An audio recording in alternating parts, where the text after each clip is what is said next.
सब दोस्त अहबाब नूं, रिश्तेदारां नूं, अजीज़ां नूं, फॉलोअर्स नूं अवैस कुमन सियालकोटी दा मुहब्बतां भरिया सलाम अर्ज़ है। अज अलहमदुलिल्लाह सुम्मा अलहमदुलिल्लाह मैं मंजी तो उठ के ते बहन दे काबल हो गया तुहाड़ियां दुआवां दे नाल और अल्लाह पाक दी ज़ात दी रहमत दे नाल। बेशुमार दोस्तों का यह इसरार सी कि सानू ये दसो कि हादसा किवें पेश आया, सट किवें लगी है, चोट किवें आई है, क्योंकि बेशुमार गलत अफवाहां फैलाइया गई, गलत इतलावां दित्तियां गई कि अवैस घुमन सियालकोटी नूं किसे डकिया है, किसे मारिया है, ये वो फलां फलां। हालांकि सब झूठ है, ये एक एक्सीडेंट सी, एक हादसा सी और ऐसी कोई बात नहीं। मैं ना दरअसल खादम अली रोड के उत्ते एक कोर्स करना पिया तो मेरा क्लास का टाइम सी शामी 6 तो लैके 8 बजे तक मेरा क्लास का टाइम हो गया सी। मैं मगरब की अजान तो बाद घरों निकलिया तो लेट हो गया सा क्लास के तो इरादा यह सी कि फटाफट क्लास के अपना लेट भी इस तरह होया कि गुजरात सानू एक पता चलिया कि बंदा मजूर है।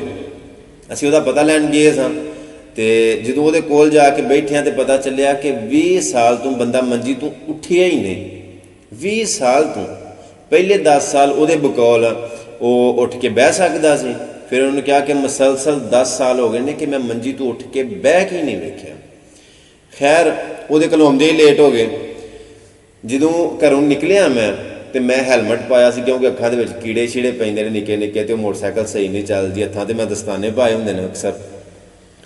तो दिने भी उत्थों की गुजर होया उस रोड के उत्तों, घर तो ज़्यादा दूर भी नहीं वो जगह जिथे एक्सीडेंट होया ना।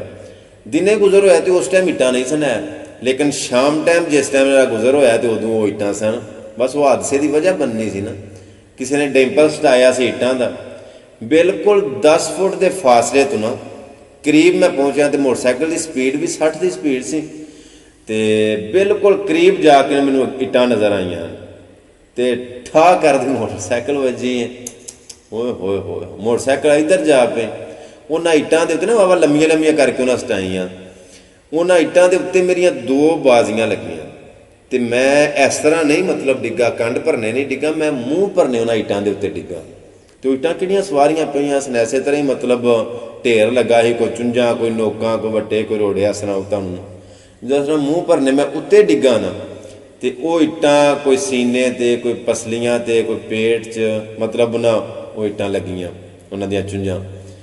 सो डिगदियां सारी सज्जे पासे तो मतलब इंज डिग्गा ना मैनू नहीं पता चलिया। मैं सब तो पहला डिगदियां सार ना उठ पिया, अपने पैरों के उत्ते खलोता। मैं इधर उधर इस तरह वेख्या तो अपने आप में मेरे होशो हवास कैम ही ने ना, तो मैं मेरे हवास कैम ने अलहमदुलिल्लाह। जो मैं पैरों के उत्ते खलोता ना तो दूसरी साइड तो ना कपूरवाली वाली साइड तो कोई जी आउंदे सन पे तो उन्हें मैनू डिगदियां भी वेख्या तो डिग के फटाफट उठ के खलोंदियां भी वेख्या। यह मेरा बाजू तो मतलब इस तरह जिस तरह सुन्न हो जाता ना, पता ही नहीं चलता भी मेरे नाल भी है कि नहीं। पेट च बड़ी ज़बरदस्त तकलीफ जिस टाइम मैं उठ के खलोता तो वो मेरे कोल खलो के ना तो पता की करन, ओए होए होए होए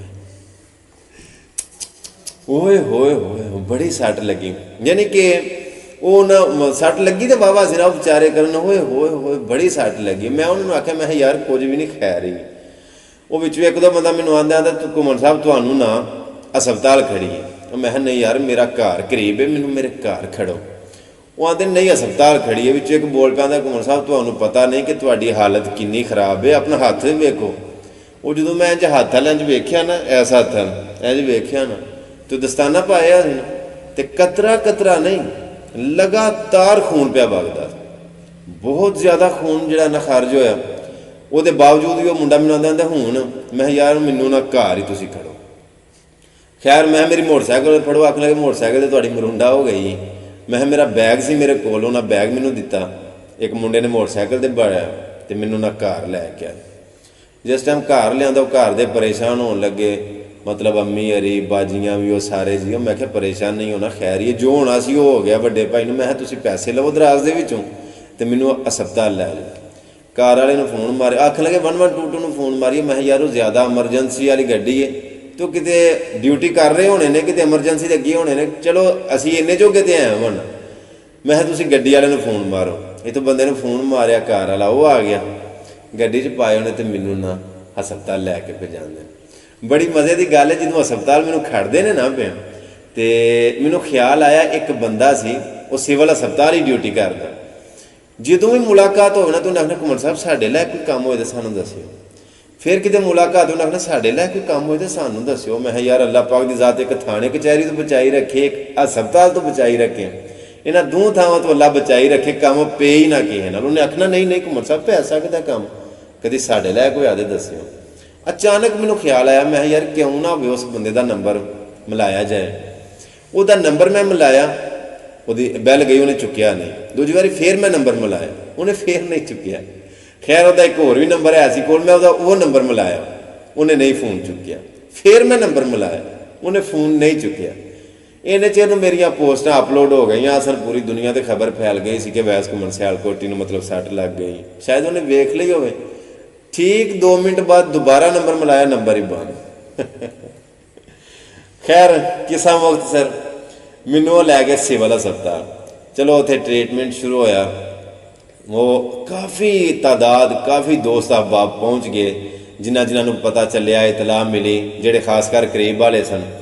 जो वो पहुँचे तो मैं इस नतीजे ते पहुँचा, मैं कि यार जेड़े बहुते दावे करने वाले सन ना, या जेड़े बहुते करीबी सन, अल्लाह की कसम है बहुते करीबियां तो छेती आम लोग कपड़ है। जेड़े बहुते दावेदार होंगे ना मुहब्बतां दे, बहुते मतलब के गल्लां दे पहाड़ बनाने वाले कि सानू दस्यो, असीं तुहाडे वीर हां, असीं तुहाडे भरा वां, साडे लै कोई खिदमत होवे। वो मैं उहदी गल दसना, क्योंकि पता लैन अगले दिन बंदा एक आया इत्थों ही, पता लैन आया तो आके ना मेरे को बह के बन के झूठ पिया मारे, सुनाया कि वह घुमन साहब जिस दिन तुहानू सट लगी है उस दिन मैं फलाने थां सा, मैं इत्थे कोने सा। तो मैं किहड़ा गिला करना हुंदा किसे नूं, मैं इत्थे कोने सा। मैं चलो कोई बात नहीं, खैर ही यार बात, क्योंकि मैं एक मसरूफ आदमी हाँ। तो मैं समझना कि मैं इन्ना मसरूफ हाँ, तो हर बंदा यार अपनी अपनी जिंदगी के मसरूफ है। गिले कदे करने ने, शिकवे कदे करने ने, हर बंदा मसरूफ है। मैं कोई गल नहीं। ठीक अगले दिन वह जोटीदार आया, वो मैनू बह के पे दसे, उन्होंने नहीं पता कि यार मेरा झूठ मार गया वैसे कि वो मैनू बह के पे दसे, घुमन साहब जिद्दां तुहानू सट लगी है ना, मैं तो हुण तो मैं ना नहीं लैना, अहें मैं तो कट्ठे ही बैठे असां ते एक बारी सानू तो बड़ा झटका लग्या है, तो फिर ये वो फलां फलां। लम्मी गल की करनी है, जो हस्पताल पहुंचे हैं ना तो सिर का सीटी स्कैन, पेट का अल्ट्रासाउंड, वो जड़ियाँ हड्डियाँ छड्डियाँ फ्रैक्चर हुई हैं सारे जिसम के, एक्सरे वगैरह, वो डॉक्टर ये कहन लगे कि यह हड्डी जी है ये हत्थ की फ्रैक्चर हो गई है। अगले दिन बंदे ने फोन किया तो उन्हें आख्या सुनाओ की हाल है, भाई ने फोन चुकया तो उन्हें आख्या आहो खैर है, बस शुक्र है अल्लाह पाक दी ज़ात दा, बस हड्डी फ्रैक्चर हुई हत्थ की। आंदा टुटनों भजनों तो बच गई है ना। उन्हें आख्या हड्डी फ्रैक्चर हुई है, उस आख्या मतलब टुटी तो नहीं ना हुई, ये मतलब ना इतों हड्डी टुटी ना हत्थ की, तो हत्थ चीर कत्ता, यह जी हथेली है ना, जिथे बेज है यह हथेली पता नहीं की शै वजी होनी है, इस हत्थ की वो हथेली चीर कती, टांके शांके लगे। चलो उन्होंने ये गल दसी कि जिहड़ियां ईटां लगियां ने ना पेट दे विच, पसलियां दे उत्ते, सीने दे उत्ते, कोई पसली नहीं टुटी, कोई ऐसा वैसा नुकसान नहीं होया। वैसे गुझियां सट्टां लगियां ने, जिवें मास पाट जांदा ना, वो होया काम। मैं हल्फा ने बात आना, किसी बंदे ते किसी किस्म का कोई गिला कोई शिकवा नहीं। उसकी वजह पता की है, बंदे मूँह च पहला वड्डियां गल्लां कढ़ लैंदे ने, उन्हां कोलों पूरियां नहीं फिर हुंदियां, तो जो टाइम हुंदा ना तो पूरी नहीं उन्हां कोलों हो सकती, तो फिर ना नुकरां च मूँह पे तुणदे ने, मूँह पे लकांदे ने कि यार असीं तो गल पूरी नहीं कर सके। वैसे एक मशवरा देंगा कि गल ओडी मूँह च कढ़िया करो जिन्ने जोगे होवो, वड्डी गल नहीं मूँह दे विचों कढ़नी चाहिदी। तो वह बंदा बड़ा अहमक है, बेवकूफ बंदा है, जिहड़ा अल्लाह पाक की ज़ात दे हुंदियां सुंदियां लोकां ते उम्मीद रखदा। वही बंदा गिले करदा ना, शिकवे वही करदा ना कि जिन्हें लोगों ते उम्मीद रखी होवे, फिर ओदी उम्मीद लोगों को पूरी ना होवे तो फिर ना गिले करेगा, शिकवे करेगा, शिकायत करेगा कि फलां बंदा वेखो जी मेरे फलाने वेले काम नहीं आया। कोई किसी दे गिला नहीं, कोई किसी दे शिकवा नहीं, क्योंकि अल्हम्दुलिल्लाह अल्लाह पाक की ज़ात ने अपनी बारगाह दे विचों इन्ना नवाजे है कि किसी चीज़ की कोई तलब नहीं, कोई ज़रूरत नहीं। खैर तुहानूं सारिआं नूं वेखण वालिआं नूं इह पैगाम देवांगा कि मोटरसाइकिल आस्ता चलाया करो, मोटरसाइकिल आस्ता चलाया करो, तो हैलमेट पाया करो। मेरे को जिन्ने भी दोस्त आते हैं ना, अगर कोई मोटरसाइकिल से आए, गड्डी ते आए तो होर बात, मोटरसाइकिल से आए ना तो जान लगे उन्हें मैं आवाज़ मार के ना गल सुनो, गड्डी आ मोटरसाइकिल आस्ता चलाया करो, तो सिर ते हैलमेट पाया करो। बाकी यार कोई बात नहीं, ए छोटी जी मामूली सैट है। अल्लाह पाक की ज़ात अल्लों मैनू की कवां, सज़ा कवां या आजमाइश कवां या की कवां, जो भी है अल्हम्दुलिल्लाह सुम्मा अल्हम्दुलिल्लाह उहदी ज़ात दा शुक्र है। अगर ये सैट की वजह तो जान भी टुर जाती तो फिर भी कोई बात नहीं, उहदी अमानत सी, अल्लाह पाक की ज़ात ने इशारा दिता है। अज का प्रोग्राम खत्म होया, अपना बड़ा सारा ख्याल रखियो। इंशाअल्लाह मिलने एक नवे प्रोग्राम के नाल। सलाम आखिरी, वस्सलाम आखिरी।